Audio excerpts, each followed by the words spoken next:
Payne!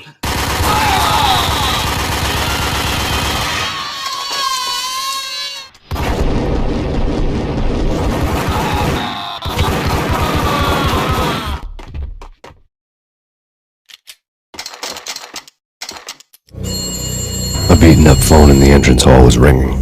It could have been just a junkie in need of a fix, but it turned out to be something more sinister than that. Am I speaking to Mr. Payne? Who wants to know? My name is Alfred Woden. You must hurry. The police are on their way. Tell me something I don't know. They know you're there. How? And what's it to you? I will contact you again. The cops arrived, sirens singing in the off-key harmony of a manic-depressive choir. I had a few minutes while the SWAT team would go through the usual routine. By the time they busted in, I needed to be long gone. Max Payne, this is Deputy Chief Jim Bravura from the NYPD. Drop your weapons and come out with your hands above your head. Suddenly it all made sense. The bombs, the Russian mob boss making an appearance in person. Gognidy was his usual self, all talk and no walk. After our hit, the Russian has only a couple of guns left and they can be bought. There's no freaking way he has the guts to try anything after that. As it turned out, the Russian had plenty of guts. One thing he could count on, you push a man too far and sooner or later he'd start pushing back.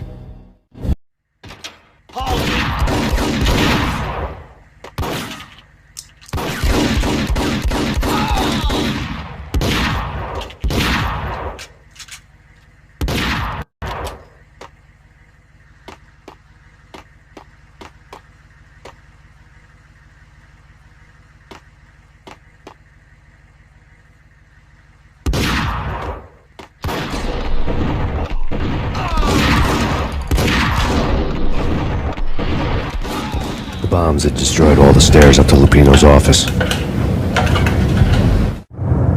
The alternate route led there by way of adjoining rooftops. New York City is in crisis tonight, with reports of Valkyr-related gang war in the streets of the Bronx. Apparently, Max Payne, wanted for questioning in connection with the slaying of a DEA special agent earlier tonight, is waging a one-man war against his former partners in crime. Among the list of casualties so far are notorious mafia members Joey and Virgilio Finito, as well as Rico Muerte, himself a fugitive from the law, and a suspect for several murders in the Chicago area. The NYPD has been placed on full alert. A citywide APB has been put out on Max Payne. Deputy Chief Jim Bravura has promised to take whatever steps necessary to bring him to justice. What those steps may be remains to be seen. For NYCNN TV News, this... Vinny Gognidy, just the man I've been killing to see. Payne? Freaking fed! I knew from day one there was something screwy about you. What do you think you're doing? You're a freaking cop. You ain't got squad on us. You can't just come in here waving your piece like it meant something. Yeah! Oh my God! Oh God, you shot me! Ah! You're dead, Payne! What the hell are you waiting for, you apes? Kill him! Kill him! With pleasure, boss. Gognidy bailed. I made like Chow Yun Fat.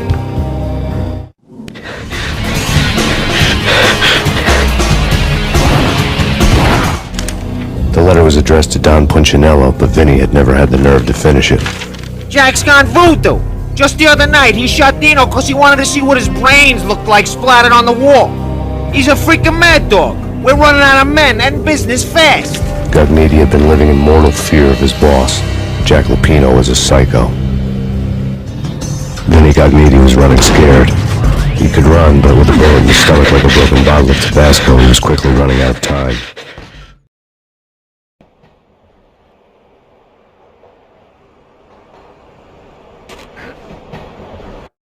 This was my second train ride of the night. The way it started didn't promise anything better than the last one.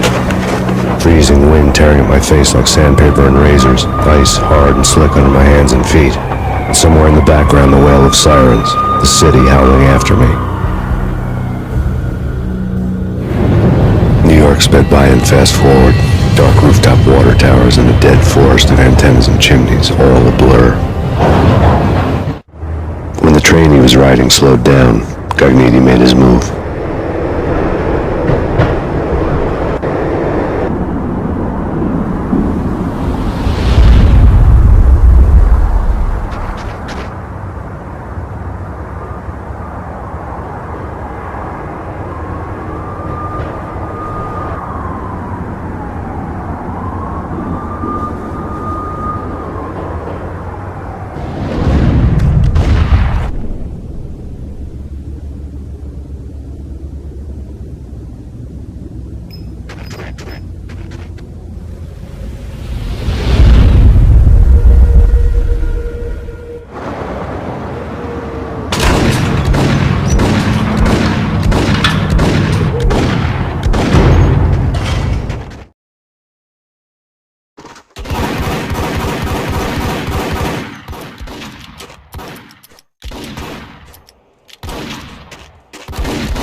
Max Payne has nowhere left to go. We are very close to capturing him. You'll get a full statement then. Right now, I've got better things to do, ma'am. That was Deputy Chief Jim Bravura from the NYPD with no further comment at this time.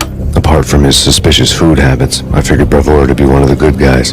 Fate had just dropped us on different sides in this. But when it came to capturing me, he was way out of his league.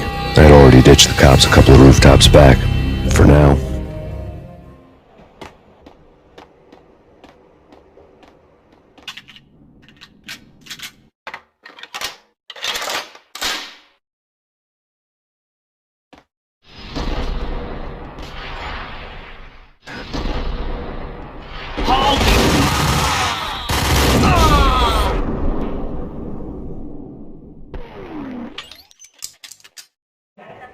This is it.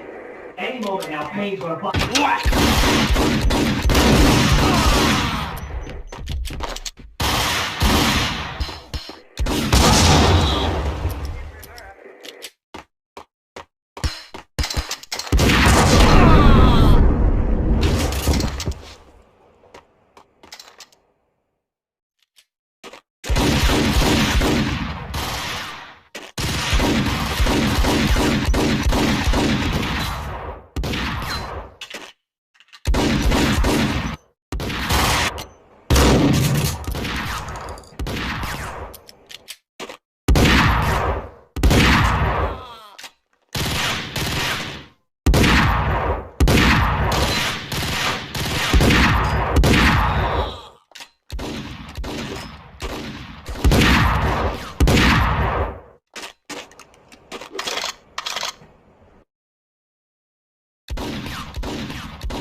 Cogniti ran out of steam in a dead-end alley with steam boiling out of the sewer grates like all the fires of hell were burning high beneath us.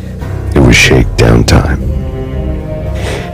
Where's Lupino? Screw you! Bad start, Vinny. Ah! Police brutality! I rate pretty high on that. You can't just hurt me in cold blood? Just keep telling yourself that. Listen good, Candyman. I'm not gonna be anybody's fall guy. I want to know where your boss is hiding. There was no glory in this. I hadn't asked for this crap. Trouble had come to me in big dark swarms. The good and the just were like gold dust in the city. I had no illusions. I was not one of them. I was no hero. Just me and the gun and the crook. My options had decreased to a singular course. I'll tell you, just don't hurt me no more. Lupino's at Ragnarok, the nightclub. Book me, take me home into the freaking jail, just don't hurt me. Your rights will be ready at your funeral. Ragnarok was Lupino's private nightclub, a den of drugs built into an old theater. I knew what waited inside. V had junkies ready to explode in random acts of senseless violence, and Lupino's goon squad, the worst stone-cold killers this side of hell.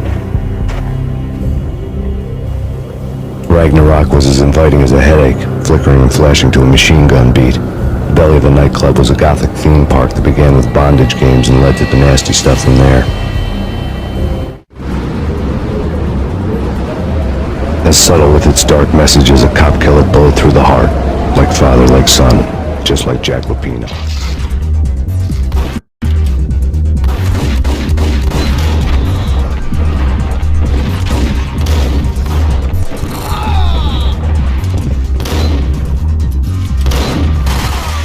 Given the setting, I was surprised to find that somebody had been passing time reading. The paperback was entitled, The Age of Murder and Storm. The blurb on the back mentioned Norse mythos and Ragnarok, the end of a Viking world with a terrible winter that covered the earth in ice, when vile crimes were rampant and all humanity lost.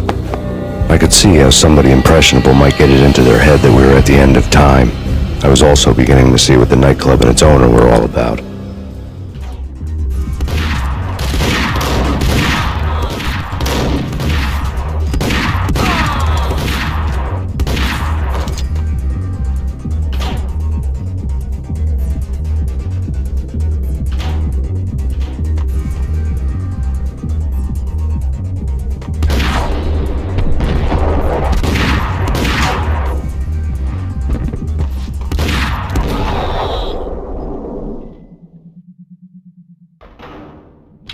The room was stacked with light reading, such as Necronomicon, Witchcraft, and Paradise Lost.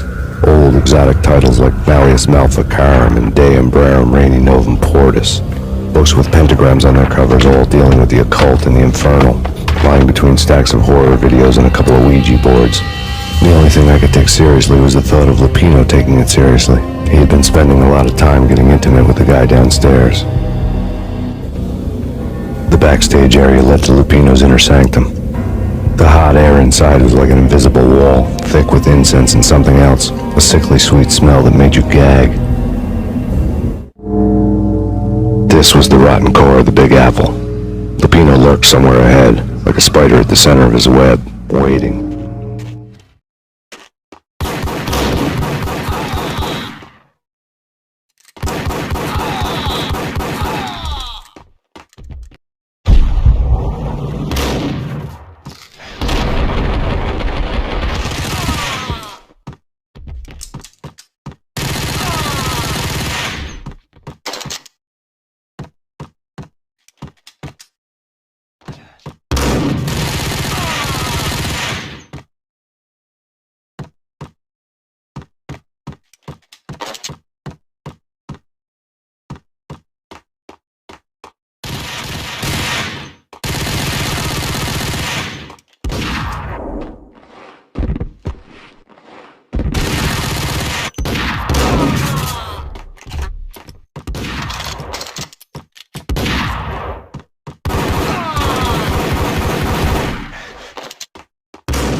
Punchinello had threatened Lupino in writing.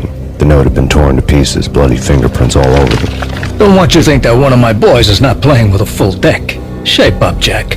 We are running a business here. I'd hate to send the trio to strong-arm you. The trio were the Don's notorious henchmen. It was obvious that Lupino hadn't been intimidated by the threat. Jack Lupino was crazy, all right. The table was scattered with notes of demented arcane nonsense written in rusty blood. A mishmash list of demons, devils, and dark gods evoked. Beelzebub! Asmodeus! Baphomet! Lucifer! Loki! Cthulhu! Lilith! Hela! Blood given to you all. He was after that old Faustian deal. Your soul for power and fortune. Just sign on the dotted line with your blood. Jack Lupino was crazy, all right. Mythic wolves, let loose to devour the sun and the moon. Lupino is the wolf. I'm Mr. Beast, the big bad Fenris wolf. I'm the end of the world man, wearing the flesh of fallen angels.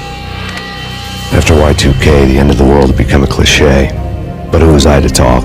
A brooding underdog avenger alone against an empire of evil, out to right a grave injustice. Everything was subjective. There were only personal apocalypses. Nothing is a cliche when it's happening to you.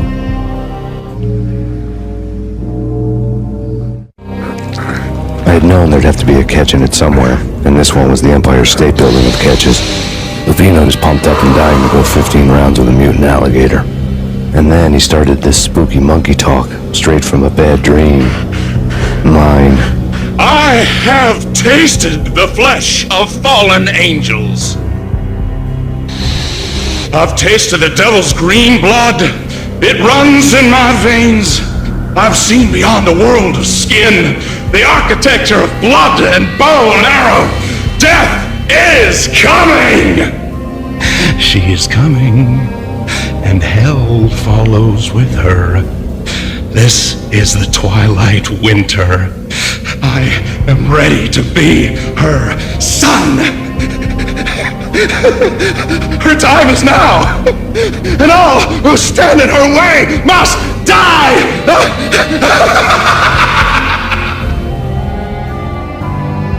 Die! You'll die! You'll die now!